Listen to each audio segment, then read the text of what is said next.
Hello viewers, the question is light of frequency 7.21 into 10 raised to the power 14 Hz is incident on a metal surface. Electrons with a maximum speed of 6 into 10 raised to the power 5 meter per second are ejected from the surface. What is the threshold frequency for photo emission of electrons? तो एक problem पूछी गई है, इसमें कहा गया है कि एक सर्टेन फ्रीक्वेंसी की लाइट किसी एक मेटल सरफेस के ऊपर इंसिडेंट होती है। ये फ्रीक्वेंसी दे रखी है यहाँ पे 7.21 into 10 raise to the power 14 hertz. इस प्रोसेस में इलेक्ट्रॉन्स इजेक्ट होते हैं, फोटो इलेक्ट्रॉन्स इजेक्ट होते हैं जिनकी मैक्सिमम स्पीड दे रखी है, इनकी मैक्सिमम स्पीड दे रखी है 6 into 10 raise to the power 5 metre per second. हमसे पूछा गया है कि थ्रेशोल्ड फ्रीक्वेंसी क्या होगी for the photo emission of electrons.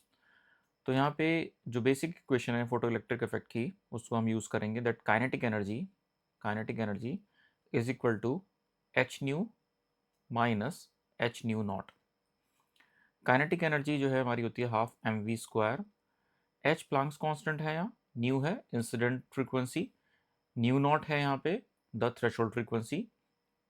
तो इसको थोड़ा सा हम कॉम्पैक्ट फॉर्म में लिख सकते हैं, एच कॉमन लेके न्यू माइनस न्यू नॉट। यहाँ से हमें कैलकुलेट करना है न्यू नॉट की वैल्यू यानी कि थ्रेशोल्ड फ्रीक्वेंसी की वैल्यू। तो इसको रीअरेंज करके इस इक्वेशन को हम कुछ इस तरह से लिख सकते हैं, nu naught is equal to nu minus m v square upon 2h। Respective values को हम पुट करेंगे यहाँ पे।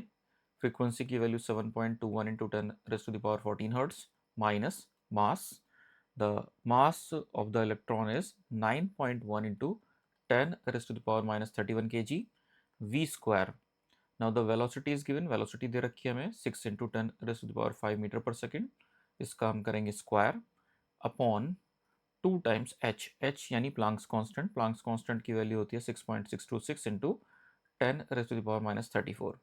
इसको सॉल्व करने के बाद हमारा रिजल्ट इसका आता है 4.738 into 10 raise to the power 14 hertz. तो ये हमारा हो जाएगी threshold frequency. So this is the answer. Hope you understand the explanation. Thank you.